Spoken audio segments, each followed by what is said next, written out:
사명을 향한 첫걸음이라는 제목으로 함께 말씀 살펴보겠습니다. 우리가 지난주에 모세가 하나님의 부르심을 받은 것 보았는데, 하나님께서는 모세를 떨기나무 가운데서 부르셨죠. 모세가 응답하였지만 실은 그 하나님의 부르심에 곧장 완전하게 응답하진 않았습니다. 여러 질문을 하고 또 어떤 면에서는 핑계를 대면서 하나님의 부르심에 응답하지 않으려고 했습니다. 하나님은 분노하셨죠. 그러나 그 분노는 어떤 면에서 모세를 향한 어떤 면에서 끈질긴 부르심, 붙듦이었어요. 그렇게 하나님은 마침내 모세를 세우셨습니다. 그렇게 부름을 받은 모세가 이제 출애굽의 사역, 어떤 면에서는 성경에 나온 사역 중에서 가장 위대한 사역, 십자가 사역의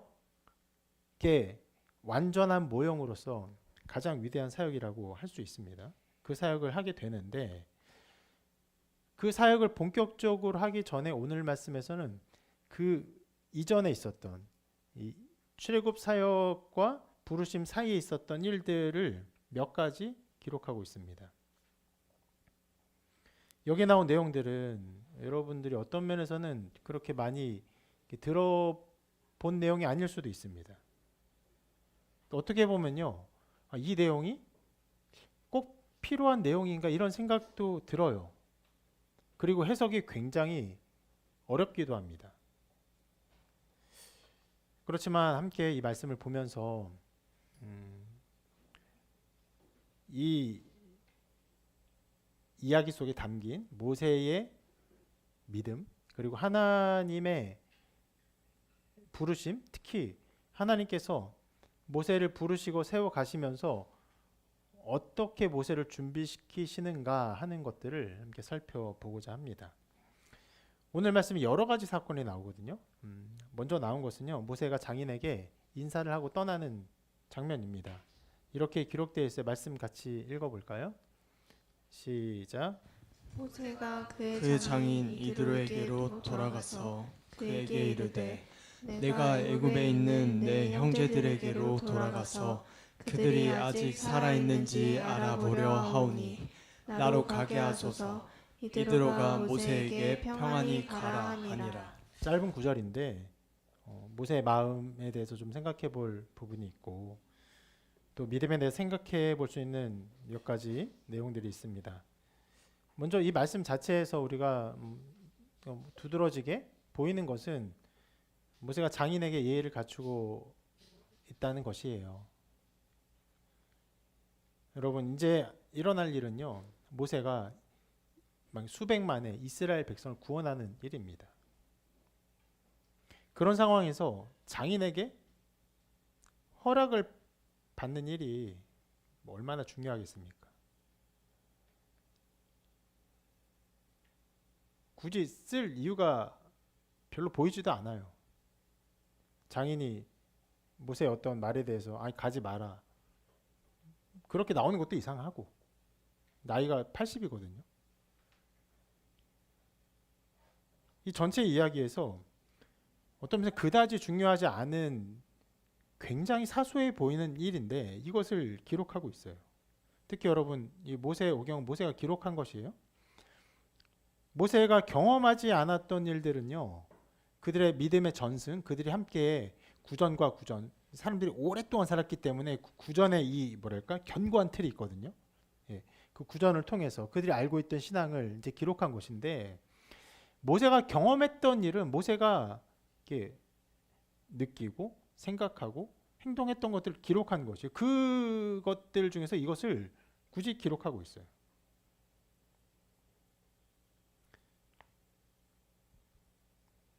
그런 기록 중에 이 모세의 말을 들어보면 이 말 안에 실은 여러 복잡한 마음이 보여요. 이렇게 말하고 있죠. 내 형제들에게로 돌아가서 그들이 아직 살아있는지 알아보려 하오니.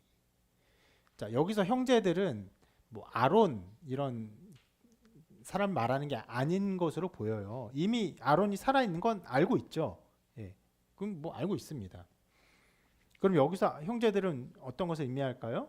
바로 이제 이스라엘 민족들을 의미하는 것으로 보여요. 여기서 우리가 그 모세의 평소의 생각을 조금 따라가 볼 수 있는 지점이 있는 것 같습니다.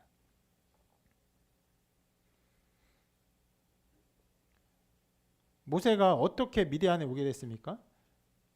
이스라엘 백성을 어떤 면에서 아끼고 사랑했죠. 그리고 그들을 돕기를 원했어요. 그래서 살인까지 저질렀죠. 그런데 이스라엘 백성들이 그러한 모세의 행동을 받아들이지 않아서 쫓겨가듯이 도망쳤어요. 말 그대로. 바로는 모세가 법을 어겼으니까. 그러니까 애굽은 아주 견고한 법의 나라죠. 예. 법으로 통치된 나라인데 법을 어겼으니까 바로의 딸이 모세를 보호하든 말든 죽일 수 있었어요. 그러니까 바로는 바로 그 일이 있자마자 죽이려 했어요. 도망갔습니다. 그리고 40년 동안 장인과 함께 살았습니다. 어떤 마음이었을까요? 우리가 어느 정도 지난주에도 축축해 본 것처럼 나는 도대체 어떤 존재인가? 나는 어떤 사람인가? 그래서 처음 하나님께 그렇게 물어봤죠. 내가 누구이기에? 그렇게 물어봤었어요. 그런 모든 이야기를 장인이 알고 있었겠죠. 모세의 그 걸음들, 그리고 모세가 겪었던 어떤 면에서의 그 정체성의 혼란들, 자기의 어떤 삶의 목표와 목적을 잃어버린 그런 상황, 그런 고난, 심경의 복잡함을 장인도 잘 알았을 것입니다. 히브리 사람들, 이스라엘 백성들 사랑해요. 그들에 대한 마음이 여전히 있어요. 그럼 어떻게 할 수 있는 방법은 없어요. 그냥 그렇게 살아가고 있어요. 장인은 그런 모습을 이제까지 40년 동안 보았을 것입니다. 그렇기에 이렇게 말하는 것이에요. 내 형제들에게 돌아가기를 바랍니다. 그리고 그들이 아직 살아있는지. 무슨 말이에요? 이스라엘 백성이 애굽의 엄청난 학대 중에 많은 사람이 죽임을 당하거나 하는 일이 벌어질 수 있다는 것을 말하는 것이에요. 이스라엘 백성이 과연 괜찮은지 내가 보고자 합니다. 이런 말로 장인어른에게 이 길떠남에 대한 이유를 설명하고 있어요. 그런데 여러분, 이 말씀을 보면 알겠지만 모세는 하나님으로부터 받은 그 사명 있잖아요. 애굽에서 이스라엘 백성을 탈출시켜라, 꺼내라 하는 사명을요, 장인에게 말하지 않습니다.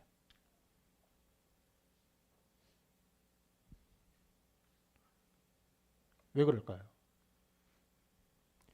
실은 그 이야기는 모세가 받기에도 너무나 충격적인 이야기예요.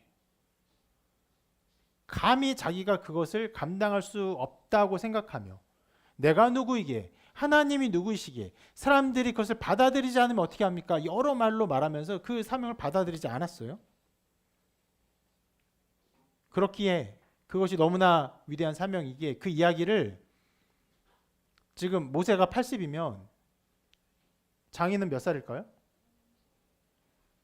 뭐 아무리 빨리 결혼해도 95세, 97세, 뭐 100세 뭐 이러겠죠. 그 나이 많은 장인에게 그런 것들을 말할 수 없었던 것으로 보입니다. 그렇기에 아까 말한 것처럼 이 길떠난 이야기를 애둘러 표현하고 있어요. 출애굽의 사명을 감당하기 위해 떠나는 선지자의 첫 걸음의 모습이죠.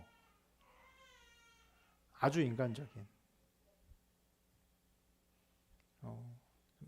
그런 모습을 담고 있는 것입니다. 모세가 겪고 있는 이 어떤 면에서 갈등이라고 할 수 있는데 차마 자기가 받은 사명을 다 말하지 못하고 애둘러 말하는 이것은요, 우리 모든 신자들이 겪는 마음의 지점이라고 생각합니다. 우리가 지난주에 살펴본 것처럼 또 오늘 뭐 찬양하면서도 여러 모양으로 함께 고백하며 나눈 것처럼 하나님 모세를 부르실 뿐만 아니라 우리를 부르십니다. 이 부르심의 내용은요, 우리 모두에게 해당되는 것이에요. 그리스도 예수의 복음을 듣고 믿는 자는요, 그 복음을 다른 사람에게도 전하며 또 살아야 할 것을 알아요. 그것이 하나님의 기쁨인 것을 알고 있습니다.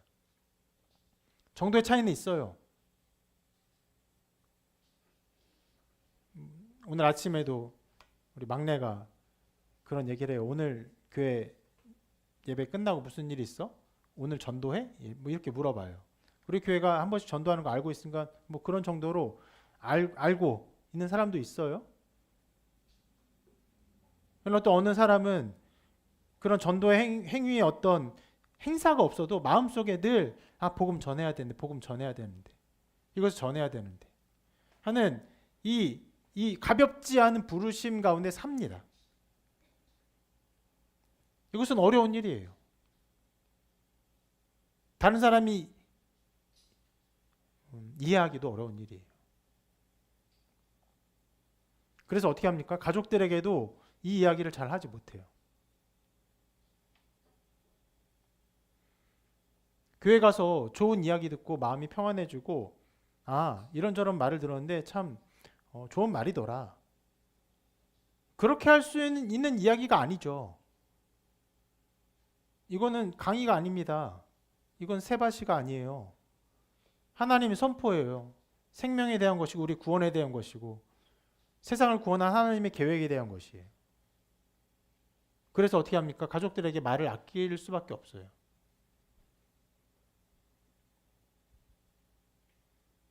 엄마 나 말씀 듣고 왔는데 엄마가 죄인이래. 엄마도 멸망받을 죄인이래. 예수 믿고 구원받아야 된대. 궁극적으로 그 말을 하고 싶지만 적정한 때와 적절한 타이밍에 가장 중요한 말을 하고 싶은 거죠. 결혼하고 싶은 사람이 결혼에 어떤 마음과 생각을 나누고 그리고 중요한 때에 어떻게 합니까? 프로포즈를 하죠. 그래 결혼하기로 약속했으니까 그래 내일 당장 프로포즈 해버리자 이렇게 하지 않죠. 그런 것처럼 중요한 때가 오기까지 기다리죠. 참죠. 말하지 않습니다. 이 자리에도 많은 사람들이 가족들에게 이 복음을 전하기를 원하죠. 그런 마음이 있습니다. 명절 때만 우리는 그런 것들을 항상 기도하죠. 그러나 그 마음을 전하기는 어려움이 있습니다. 내 형제들이 괜찮은지 보러 가기를 원합니다. 라고 말하는 것처럼 애들로 표현할 수밖에 없는 그런 어떤 간극이 있어요.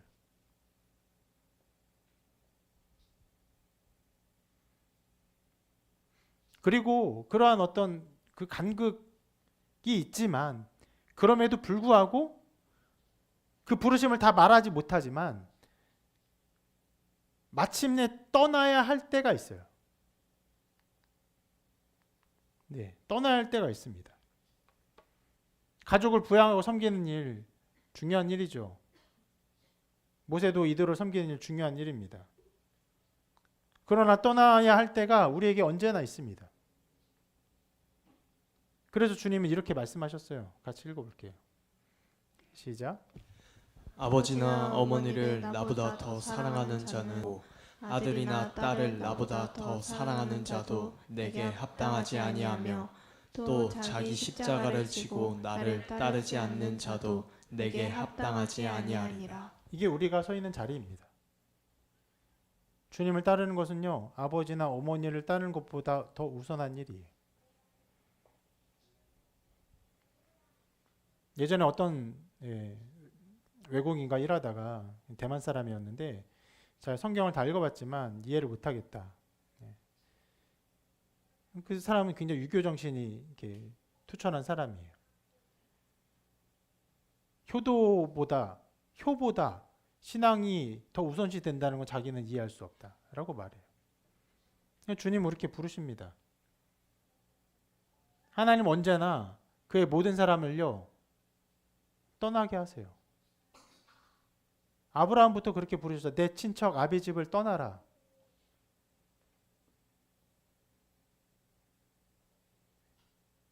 남자와 여자를 만나서 결혼시키면서도 내 부모를 떠나라고 말씀하셨어요.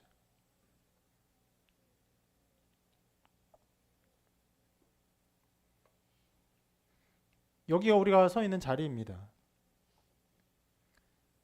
모세가 장인에게 모든 것을 다 말하지 못했죠. 실은 굉장히 정말 부분적인 것만 애둘러 표현하며 말했습니다.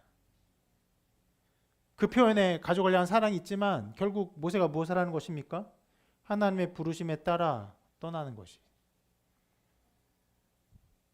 그 사랑, 가족을 향한 사랑, 아낌, 어떤 효도의 마음, 그 모든 것을 초월하는 하나님의 부르심 앞에 자기가 서 있는 것입니다. 그것이 신자의 자리.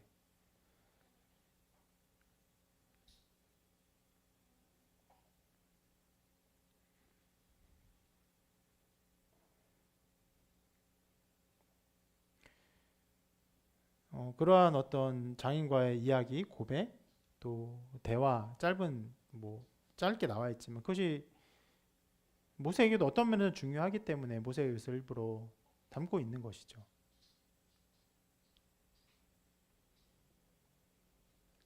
자, 그렇게 떠나는데 그 다음 말씀이 이렇게 이어집니다. 여호와께서 미디안에서 모세에게 이르시되 애굽으로 돌아가라. 내 목숨을 노리던 자가 다 죽었느니라. 이렇게 말씀이 나오는데, 자, 중요한 계시예요. 모세를 죽이려 했던 그 사람들이 애굽에서 죽었다.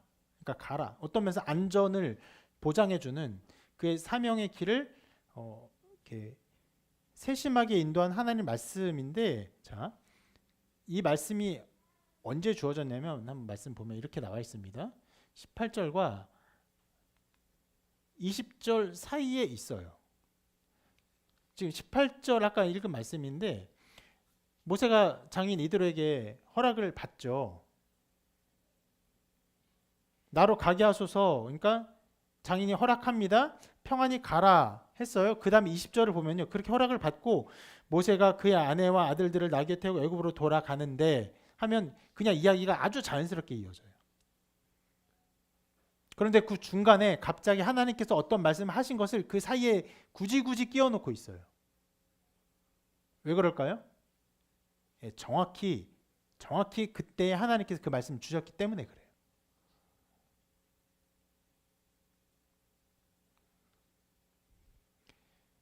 성경을 읽을 때 여러분 언제나 어떤 이야기의 흐름이 깨지는 것, 논리의 구조가 깨지는데 그 이야기가 들어간 것은요. 거기에 그 기록이 반드시 나타나야 하기 때문에 쓰는 것입니다. 우리 로마서에서 많이 살펴보았죠. 논리의 구조의 깨짐을요. 여기서는 이야기의 흐름의 깨짐이에요. 18절과 20절이 자연스럽게 이어지는데 19절을 넣은 것은요. 실은 그때 그 일이 있었기 때문에 일부러 넣은 것입니다. 자, 여기서 우리는 한 가지 좀 생각해 볼 것이 있습니다. 애굽에서 모세를 죽이려 하는 자들이 죽었다. 하나님이 아주 중요한 정보를 말씀해 주셨는데 왜 이것을요? 미리 말씀하지 않으셨을까요? 언제요? 모세가 떠나는 것을 작정하기 전에, 내가 출발하기 전에 하나님께서 그 말씀을 먼저 하셨다면 모세가 그것을 결정하는 데 더 도움이 되지 않았을까요? 당연히 그랬겠죠. 그 전에 하나님께서 많은 말씀을 주셨어요. 모세에게. 그 말씀을 하실 때 가라. 이미 거기에 너를 죽이라는 자 다 죽었으니까 가라 이렇게 말씀하셨다면 어쩌면 모세는 더 하나님의 부르심에 외면하고 뒤로 숨고 피하고 하지 않고 더 쉽게 응답하지 않았을까 이런 생각도 들어요. 근데 하나님 그렇게 말씀하지 않으셨어요. 이 중요한 정보를 애굽에 있는 자들이 죽었다는 그 중요한 정보를 언제요? 모세가 결정하고 떠나고자 할 때 그때 말씀해 주셨어요.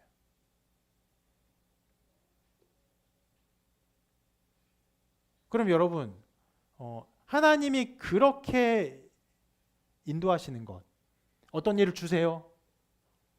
우리에게 무언가를 이렇게 명령하세요. 그리고 우리가 아, 그렇게 하겠습니다 하고 난 이후에 그리고 우리에게 어떤 길을 보여주시는 이 것들이 모세에게 나타난 특별한 상황인가? 아니면 하나님은 그렇게 우리를 인도하시는가 생각해 볼 문제입니다. 그런데 아브라함의 이야기만 보아도 이 일들이 하나님의 어떤 면에서는 일하시는 방식임을 알 수 있습니다. 아브라함의 부르심에 대한 히브리서 말씀 한번 읽어볼게요.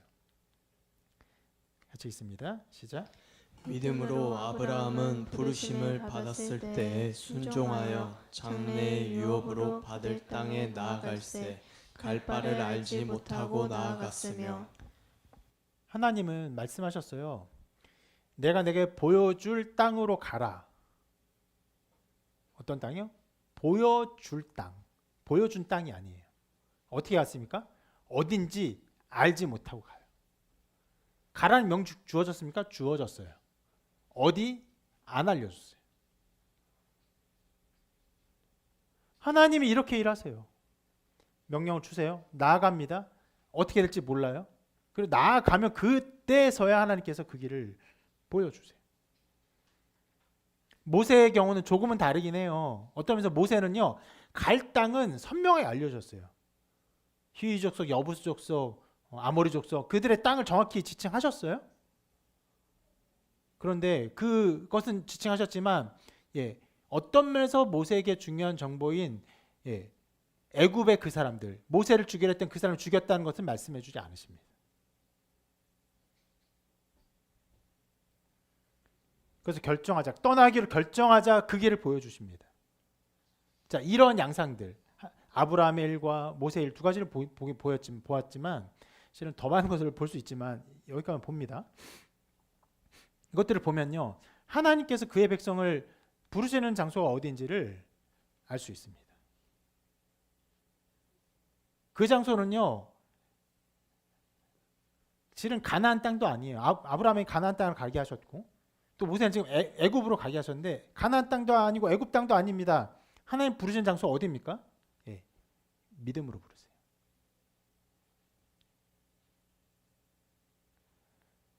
이 부르심과 마침내 거기에 가는 그 사이에 우리가 서 있어야 될 자리가 어디입니까? 믿음의 자리예요.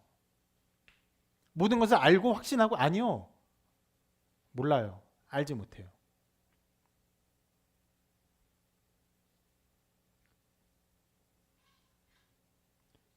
실은 알지 못하는 것을 더 넘어서요. 도리어 우리에게 뭐라고 말씀하시면 우리에게 고난과 환난이 있을 것을 말씀하십니다. 예수님과 함께 대화한 이야기를 잠깐 살펴볼게요. 한 서기관 이야기인데요. 읽습니다. 시작. 한 서기관이 나와 예수께 아뢰되 선생님이여 어디로 가시든지 저는 따르리이다. 예수께서 이르시되 여호도 굴이 있고 공중의 새도 거처가 있으되 인자는 머리 둘 곳이 없다 하시더라. 근데 주님 따르겠다고 한 어떤 서기관이 있죠. 주님 뭐라고 말씀하십니까? 여호도 굴이 있다. 공중의 새도 거처가 있다. 그러나 인자는, 주님 자신을 말하는 거예요. 나는 머리 둘 곳도 없다. 무슨 말입니까? 너가 나를 따르려 하지만 내가 가는 길은 거처도 없고 쉴 곳도 없는 그런 고난의 길이다. 주님 우리에게 안정, 평안,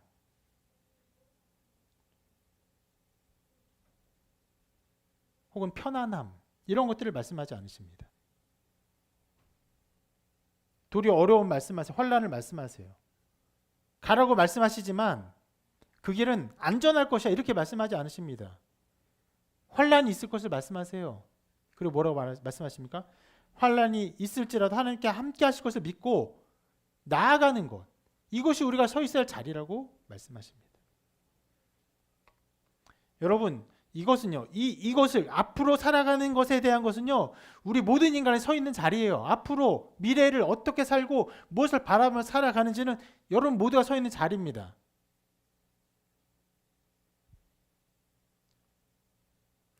여러분 앞으로의 미래를 살면서 아무런 어려움, 고난, 그리고 심지어는 불확실성이 없는 그런 곳을 원하십니까? 예측이 가능하고 통제가 가능한 그런 미래를 원하십니까? 그것은 하나님 나라와 관계가 없는 자리일 수 있습니다.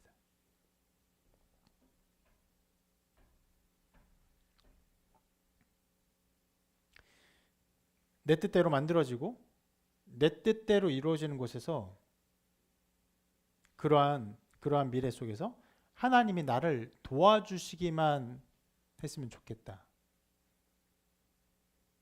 그것이 바로 바알의 종교예요. 우상 숭배입니다. 하나님 우리에게 말씀하세요. 내가 너를 인도할 것이다. 환란이 있을 것이다. 고난이 있을 것이다. 그러나 내가 광야에 길을 낼 것이다.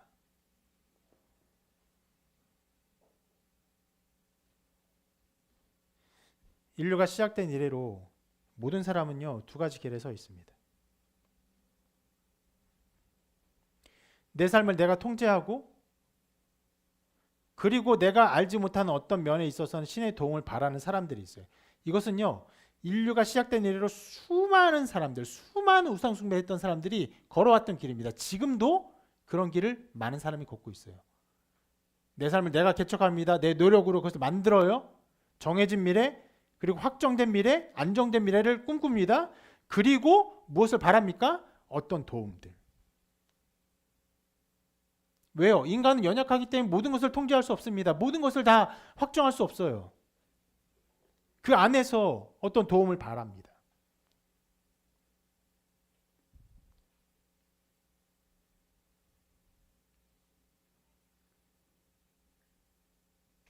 그러나 그 다른 사람은요, 갈 바를 알지 못해요. 아브라함처럼 갈 바를 알지 못하고 나아갑니다. 어려움 있습니다. 환란 있어요.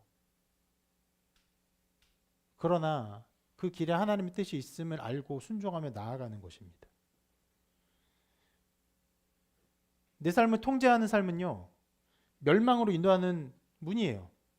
주님께서 말씀하신 것처럼 그 길은 넓습니다. 그래서 어떻게 합니까? 그 길로 들어가는 사람이 많아요.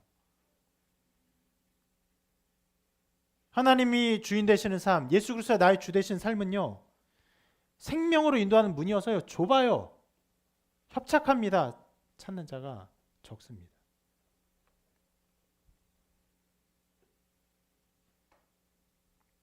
모세가 택한 길도요, 좁은 길이죠. 우리가 본 것처럼 모세는요, 자기가 피할 수 있는 모든 수단과 방법을 동원해서 하나님의 부르심을 피하기를 원했습니다. 내가 누구이 하나님 누구시기에 백성들의 받아들이지 않으면 어떻게 합니까? 나를 하나님 보내신 거 어떻게 증명하겠습니까? 나는 말이 둔한 자입니다. 보낼 만한 사람을 보내소서.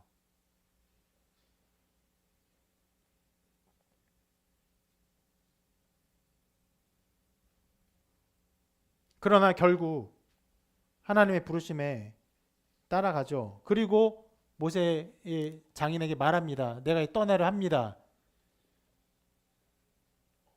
모세는 갈 바를 알지 못했어요. 그러나 그가 결정하자 하나님께서 그에게를 인도해 주십니다.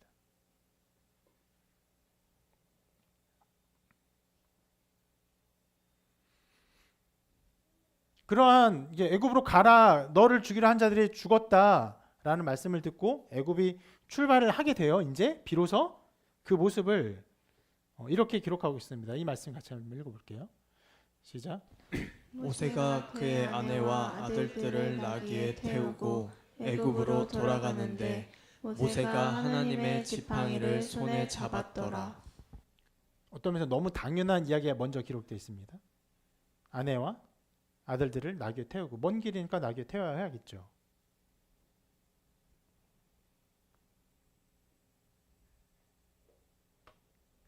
아주 일반적인 진술인데 마지막에 한마디를 더 기록합니다. 뭐라고요? 모세가 하나님의 지팡이를 손에 잡았더라. 이 지팡이 무엇입니까? 모세가 양칠 때 쓰던 지팡이인데 하나님께서 그 지팡이를 뱀으로 바꿨다가 다시 지팡이를 바꾸셨죠. 그리고 이것을 가지고 이적을 베풀어라 말씀하셨어요. 그 장면을 일부러 기록하고 있어요. 여러분, 모세가 이 지팡이를 잡고 있는 이 모습이 어떻게 보이십니까? 지금 보는 사람마다 좀 해석은 좀 다를 수 있다고 생각해요.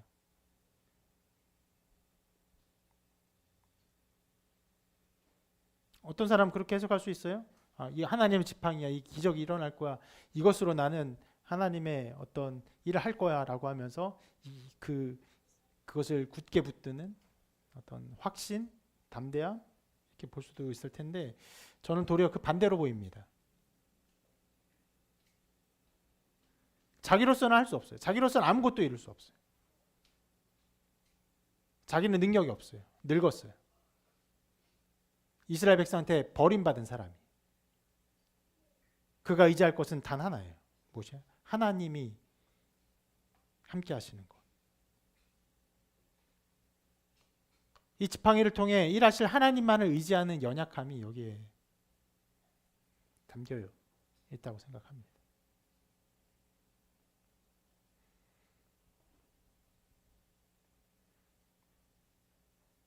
당장 그 지팡이로 뭘 할 수 있는 것도 아니에요.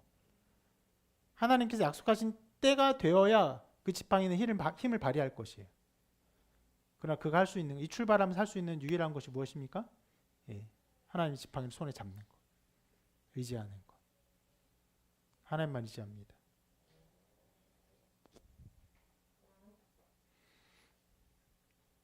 이렇게 모세는 이 길을 떠나게 됩니다. 그 후에 하나님께서 모세에게 또 다른 말씀을 주시는데 어떤 면에서는 모세가 이 하나님 지팡이를 손에 잡고 있는 어떤 그 마음, 신앙, 하나님만 의지하고 있었기 때문에 이 말씀을 더 주시지 않을까 하는 생각도 듭니다. 이렇게 말씀합니다. 같이 읽어볼게요. 시작.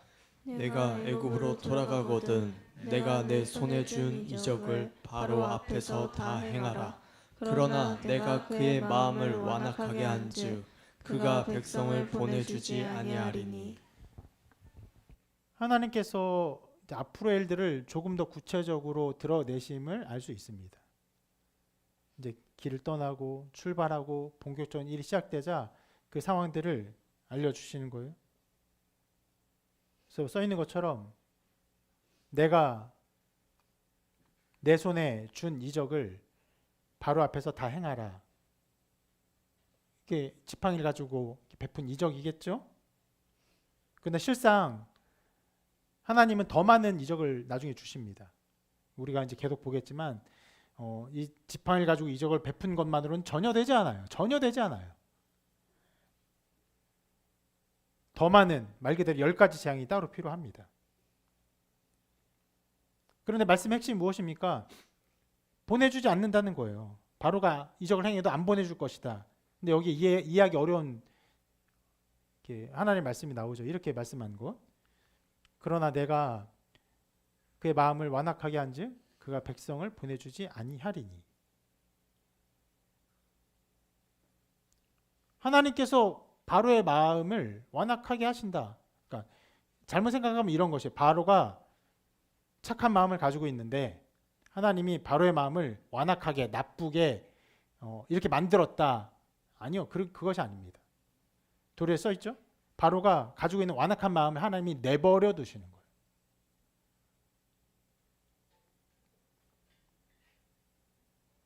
하나님께서 사람의 마음을 내버려 두시면 어떻게 됩니까? 돌이켜지지 않아요. 뒤로 물러가지 않습니다. 악해지고 또 악해지고 또 악해집니다. 끝없이 악해져서 멸망에 처하게 돼요. 우리는 그런 사람들을요 수없이 봅니다. 아니 저 사람 도대체 왜 저런 일을 한 것이야? 왜 저렇게까지 악한 일을 한 것이야? 아무도 이해하지 못할 악한 일들이 세상에 막 드러나요.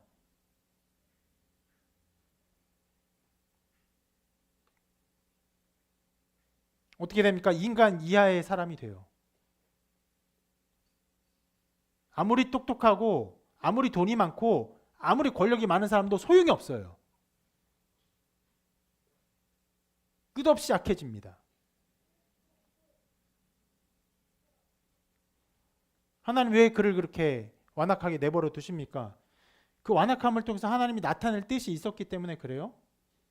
이렇게 말씀합니다. 이 부분도 또 읽어볼게요. 계속 말씀하시는 부분인데 함께 있습니다. 시작. 너는 바로에게 이르기를 여호와의 말씀에 이스라엘은 내 아들 내 장자라. 내가 내게 이르기를 내 아들을 보내주어 나를 섬기게 하라 하여도 내가 보내주기를 거절하니 내가 내 아들 내 장자를 죽이리라 하셨다 하라. 자, 여기에 앞으로 일어날 일에 꽤 이제 구체적인 것들이 나오는데 바로가 이스라엘 백성을 보내주지 않아서 하나님이 바로의 장자를 죽일 것을 말씀해 주세요. 자, 그러면 그 모든 일을 통해서 바로가 깨닫게 되는 것이 무엇입니까? 이것이에요. 이스라엘은 하나님의 장자구나. 이스라엘 백성이 하나님의 장자이구나. 이것을 깨닫게 하시는 것입니다. 그런데 자, 여기에 실은 꽤 어려운 부분인데 이 말씀이 지금 이 하나님 주신 말씀이 누구에게 주어지고 있습니까? 바로에게 주어지고 있습니까? 모세에게 주어지고 있습니까? 모세에게 주어지고 있죠. 하나님은 이 길을 떠난 모세에게 이 구체적인 상황들을 다시 한번 말씀해 주면서 모세에게 이것들을 알려주세요. 무엇을 하고 계십니까? 하나님이 모세에게 하나님이 이스라엘 백성 얼마나 아끼고 사랑하시는지를 깨닫게 하시는 거예요. 실은 굉장히 중요한 말씀을 듣고 있습니다. 무엇이요? 장자의 죽음. 장자의 죽음은 마침내 이스라엘 백성이 구원받는 핵심적인 재앙이고 그 장자의 죽음은 결국 무엇으로 연결되는 것입니까? 바로 하나님의 장자이신 예수 그리스도의 죽음으로 연결되는 사건이에요. 모세가 이것을 다 이해했는지는 몰라요. 실은 잘 이해하지 못했을 거예요. 10가지 재앙도 말씀하지 않으셨고 앞으로 일어날 일에 대한 복잡함과 그런 어떤 어려움들을 전혀 이해하지 못했을 거예요. 그러나 하나님이 이 출발선상에서 이 장자의 죽음을 통해서 바로가 깨닫게 될 마음, 아, 이스라엘이 하나님의 장자구나, 이런 말씀을 주시면서 마음에, 그 모세의 마음에 이것을 주시는 거예요. 아, 하나님이 이스라엘을 이렇게 아끼시는구나, 이렇게 아끼고 사랑하셔서 그런 일들을 일으키실 것이고 마침내 출애굽시키실 것이구나.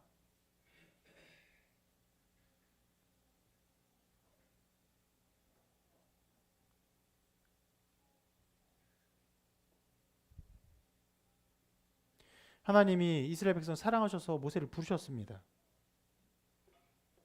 그리고 모세를 보내십니다. 그리고 모세를 통해 이스라엘 구원. 왜요? 사랑하시기 때문에 이스라엘을. 앞으로 모세는요, 실은 엄청난 일들을 많이 겪습니다. 우리가 이제 앞으로 꽤 이 10가지 재앙도 있고 여러 날들을 통해 살펴볼 수밖에 없어요. 말씀이 길어요. 하나님께 불평과 불만도 해요. 심지어는요, 하나님 왜 이스라엘 백성을 구원하지 않으십니까? 라고 그렇게 불평불만합니다. 하나님이 숨어 계시는 것처럼 자기를 감추시기도 해요.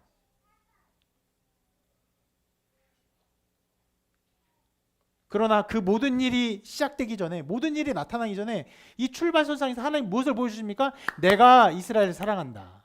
내가 이스라엘을 내 아들처럼 사랑한다. 그래서 너를 보내는 것이다. 라고 모세에게 알려주시는.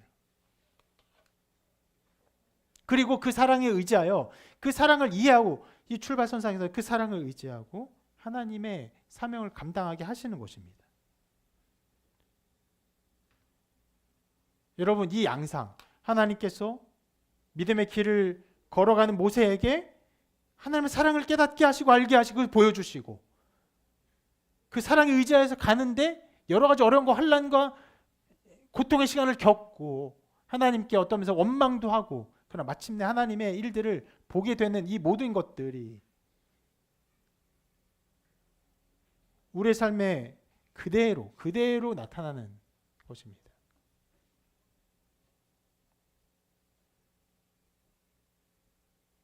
우리가 믿음으로 살죠. 미래의 일을 기대하며, 앞으로의 일들을 기대하며 살아갑니다. 그런 미래 삶을 위해서 여러분 여러 모양으로 애를 쓰고 노력하고 공부하고 준비하고 인간관계를 맺고 살아가죠. 그 일에 있어서 우리가 무엇을 근거로 살기를 하나님이 바라십니까? 하나님의 사랑의 근거에서. 어떤 사랑이요? 이미 나타난 사랑. 이 사랑의 근거에서 우리의 삶을 살기를 바라십니다.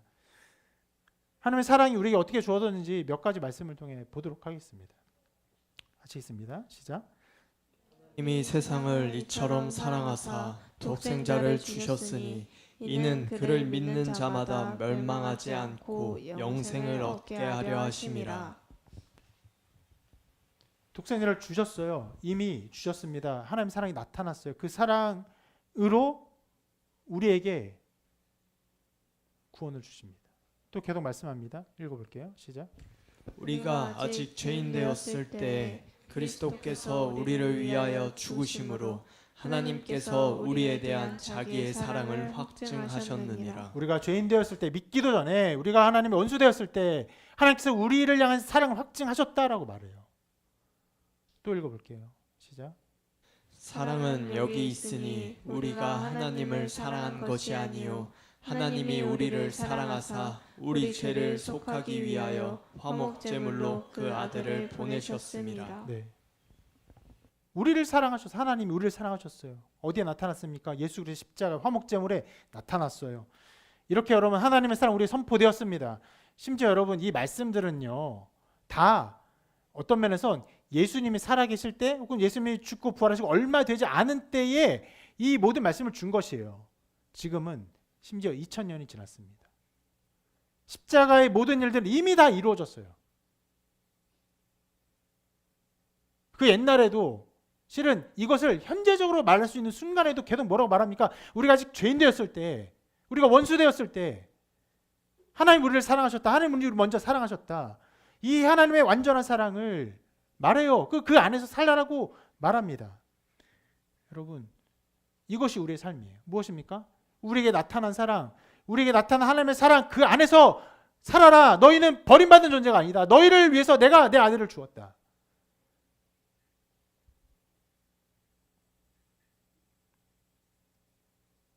여러분 이미 나타났어요. 확증되었습니다. 그 사랑을 알고 믿고 의지하며 살아가는 것이 우리의 삶이에요. 우리를 어디로 인도할지는 몰라요. 갈 바를 알지 못하고 나아갑니다. 그러나 우리가 삶을 살면서 하나님의 사랑을 알고 깨닫고 발견해 나갈 것이에요. 그런 면에서 우리의 삶은 위대한 것입니다. 믿지 않는 사람들의 삶은 어떤 것입니까? 자기의 영광을 위해서, 자기의 기쁨을 위해서 다른 모든 자원들, 이 세상에 있는 모든 자원들뿐 아니라 인적 자원들뿐 아니라 실은 다른 사람을 무시하며 깔아 뭉개며 그렇게 살아가려고 합니다. 너무 나쁘게 표현한 것 같아서 미안한 마음도 있지만 그런 삶이 기본이에요. 우리의 삶은 무엇입니까? 우리를 향한 하나님의 사랑이 어떻게 우리의 삶에 나타나는지, 하나님의 살아계심과 하나님의 사랑을 증명하는 삶이에요. 그렇게 여러분의 삶은요 소중한 삶이에요. 그것을 드러내는 삶.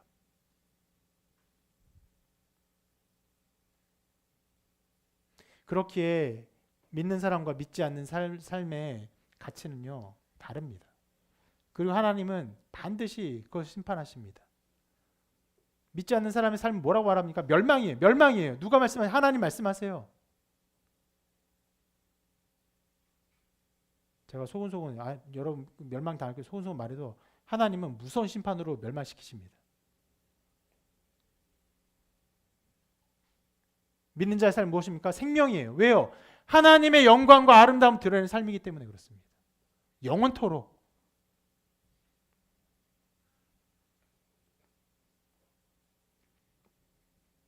이 출발선상에서 하나님의 사랑을 보여주면서 이스라엘이 내 장자다.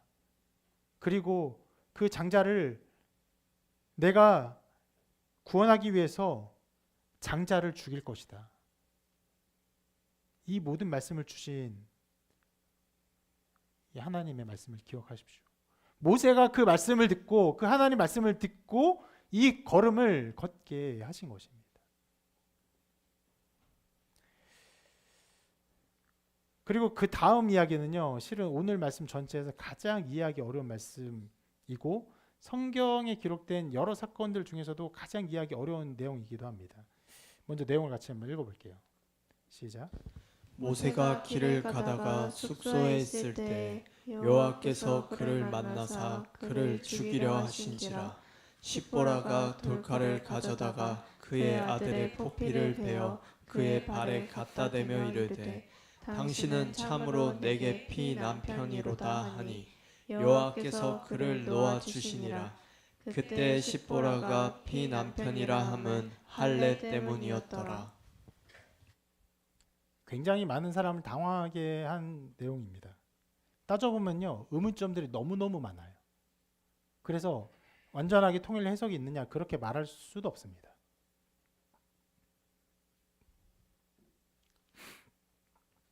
그래서 조금은 간략하게 그래도 우리가 인정할 만한 그리고 건강한 해석을 근거로 함께 이 내용을 살펴볼 텐데, 하나님이 갑자기 나타나서 이 사역을 출발하는 모세를 죽이려 하세요. 여기서 하나님 문제를 삼은 것은요, 바로 아브라함의 아들들이 할례를 행하지 않은 것을 문제 삼은 것입니다. 여기에 아들의 포피를 베었다라는 것이 그 할례예요. 쉽게 말하면 포경수술 같은 것이죠. 자, 왜 이런 상황이 벌어졌냐면, 자, 모세가 결혼한 사람이 누굽니까? 미디안 여인이에요. 이거 이방 여인이에요. 이방 여인인 십보라와 결혼했고 이방 땅에 살았기에 아들들에게 할례를 행하지 않았던 것으로 생각이 됩니다. 모세는 어때요? 모세는 할례를 받았을까요? 받았겠죠. 히브리 민족 중에 살았고 한 석 달 동안은 어머니 집에서 길렀기 때문에 보통은 난지 8일 만에 할례를 하니까 할례를 받았을 것입니다. 그런 상황에서 이제 모세가 아내와 아들들과 하나님의 사명을 감당하러 가는데 그 길을 막으신 거예요. 왜요? 온전하지 않은 거예요. 모세는 온전할지라도 그의 아들들이 할례를 받지 않은 그런 온전하지 않음이 있기 때문에 온전한 할례를 받아야 했던 것입니다. 근데 말씀에 그 디테일이 아주 많은 것들을 설명하지 않기에 좀 어려운 부분이 있지만, 하나님이 모세를 죽이려 하신 것으로 보통 여겨지고 그런 상황이었기 때문에 모세가 할례를 행하지 않고 누가 행하냐면 바로 아내인 십보라가 할례를 행합니다. 그러니까 물리적으로는 하나님이 모세가 할례를 행할 수 없도록 붙들거나 했던 것으로 보여요. 왜냐하면 좀 이따가 그 말씀 끝부분에 할례가 뭐 노임 받는 식으로 표현되기도 했어요. 그런데 물리적으로 그렇게 모세가 할 수 없기 때문에 십보라가 행한 것이기도 하지만, 십보라의 이런 할례 행함 어떤 면에서는요, 십보라의 돌이킴이라고도 할 수 있습니다. 왜 그렇게 생각할 수 있습니까? 모세는 자기가 이스라엘 사람이기 때문에 아들을 낳고 할례를 행하기를 원했을 것입니다. 근데 이방 땅에서 이방인인 장인어른, 이방인인 아내, 이방 땅, 거기서 할례를 행하는 것이 상황적으로 안 됐던 것으로 보여요. 그리고 그것에 반대한 주요한 사람이 십보라가 아니었을까 추측을 하는 부분입니다. 그렇기에 여기서 하나님은 십보라가 할례를 행할 수 있게 하셨고, 십보라가 굉장히 빠르게 정말 급하게 반응해서 할례를 행합니다.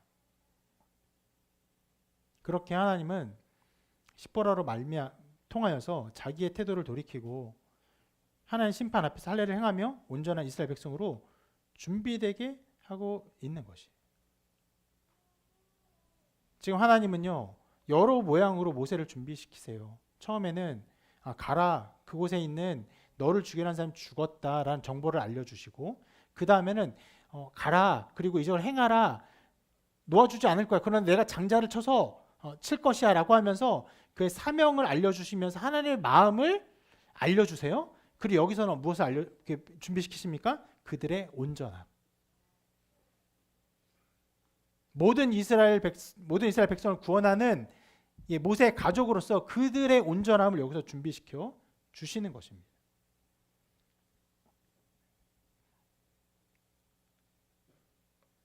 그저 말로 한 것이 아니라 분명한 신앙적 표징인 할례를 통해서 하게 하셨어요. 하나님 주신 언약의 징표가 없으면 죽을 수밖에 없다는 것을 아주 명료하게 알려주셨습니다.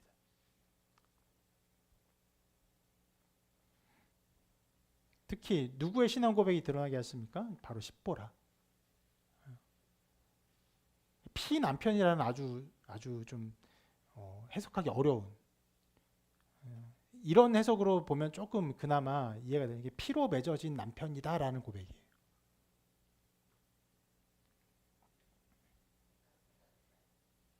자, 그리고 이제 나머지 부분을 살펴볼 텐데 그렇게 할례가 끝나고 이제 마침내 아론을 만나고 이스라엘 장로를 만나고 하나님 뜻을 전합니다. 먼저 아론을 만난 장면이 이렇게 기록되어 있어요. 읽어볼게요. 시작.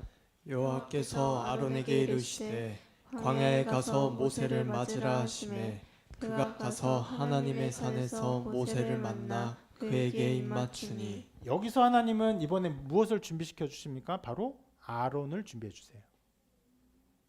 실은 이후에 모세가 아론을 만나서 하나님 주신 말씀 모든 것을 전하거든요. 근데 그것을 전하기 전에 하나님께서 어떻게 하십니까? 아론에게 먼저 말씀하세요. 광야에서 모세를 맞으라. 아론이 그렇게 하나님의 부르심을 받고 모세를 맞으러 갑니다. 이렇게 하나님은요, 모세에게 필요한 모든 것을 하나하나 하나님이 친히 준비해 주세요.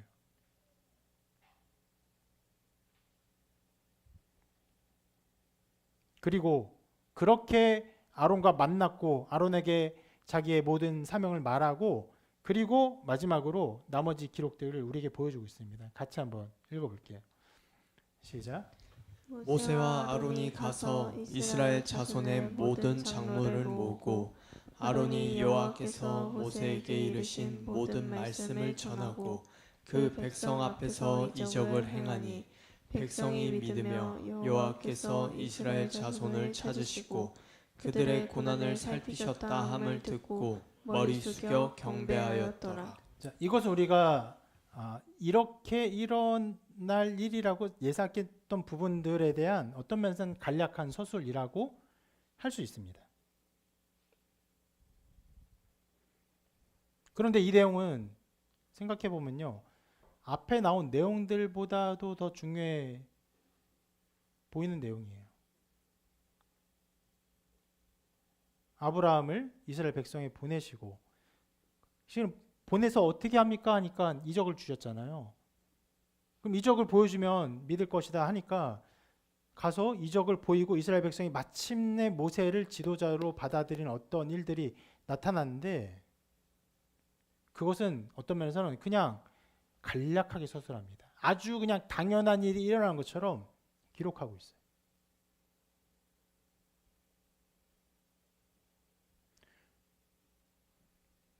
이야기의 측면에서 보면은 그리고 사건의 측면에서 보면은 하나님이 이적을 주셨어요. 지팡이를 가지고 지팡이가 뱀이 되게 하시고 뱀이 다시 지팡이 되게 하시고 그런 이적을 통해서 내가 너를 보낸 것을 알게 할 것이다. 실은 또 많은 말씀 주셨죠.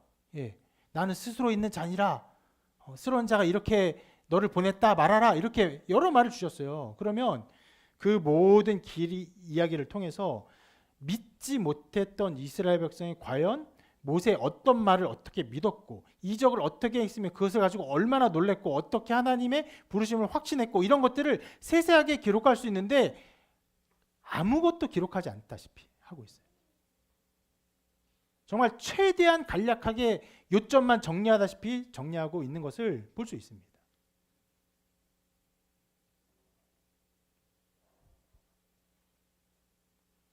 그래서 오늘 말씀에서 이제 이것이 마지막인데 이 전체의 내용이 무엇을 보여줍니까? 모세가 이 일을 출발하는 데 있어서 본격적인 사명을 감당하기 전에 하나님이 그를 어떻게 준비시키는지, 모세가 어떻게 길을 나서게 되었는지, 하나님이 그 하나하나를 어떻게 예비하셨는지를 더 중점적으로 보여주고 있다는 것을 알 수 있습니다. 어떤 면에서 그래서 이것들은요, 우리에게 더 적실한 서술 방식이에요. 왜요? 여러분, 실제로 지팡이를 던지고 어떤 기적을 행하는 것, 그건 우리에게 나타날 일이 아닙니다. 그런 하나님의 말씀을 듣고 우리가 담대하게 나가는 것, 담대하게 나갈 때 하나님께서 또 다른 말씀을 우리를 인도하시는 것, 하나님의 사랑을 우리에게 알게 하시는 것, 그리고 온전한 백성이 되도록 준비시키시는 것, 우리에게 다 필요한 부분이에요.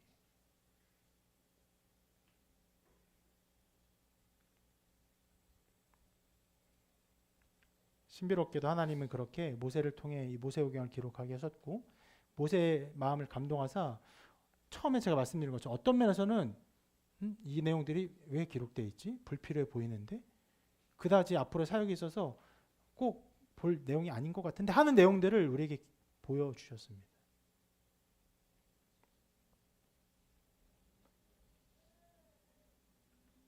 하나님은 그렇게 우리를 인도하십니다. 여러 모양으로, 여러 방편으로, 여러 상황으로 우리를 이끄시고 걷게 하시고 하나님의 부르신 가운데 순종하게 하십니다. 어떤 면에서 굉장히 세밀하죠. 그러나 그 세밀함은 또 각 사람마다 다릅니다. 여러분 어떻게 인도하실지, 어떻게 인도할 저는 알지 못해요.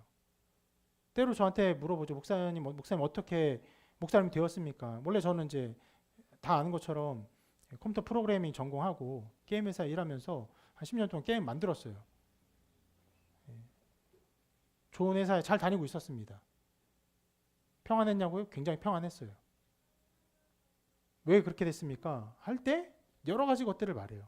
말씀으로 부르시고 선교제에서 삶을 통해서 부르시고 또 출장에서의 어떤 삶을 통해서 저를 또 깨닫게 하시고 선교제에서의 모든 것들을 알게 하시면 또 어떤 면에서는 기도하는 가운데 하나님께서 특별한 은혜, 하나님의 영광을 위해 살고 싶은 간절한 마음을 특별히 부으시기도 하셨습니다. 여러 가지 것들을 통해서 저를 인도하셨어요. 여러분을 어떻게 인도할지 저는 알지 못해요. 모세를 인도하신 것과 저를 인도하신 것도 꽤 여러 면에서 다른 부분도 있습니다.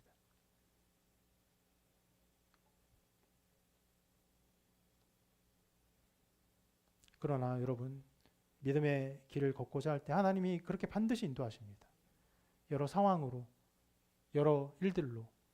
그런 인도하심을 여러분 민감하게 반응하며 하나님의 말씀 가운데 하나님의 마음을 알고 깨닫고 여러분의 삶을 사시기를 바랍니다. 그러면 여러분의 삶은요, 그냥 살다가 그냥 행복을 누리고 그냥 죽는 그런 아무것도 아닌 인생이 아니라 하나님의 은혜와 사랑과 영광을 드러내는 아름다운 길이 될 것이에요. 하나님의 구원이 어떠한 것인가, 하나님이 어떻게 우리에게 역사하시는가를 알려주는 하나님이 기뻐하시는 삶, 영광스러운 삶이 될 것입니다. 그럼 믿음의 걸음, 믿음의 삶의 걸음이 가득 충만하시기를 주님의 이름으로 축원합니다.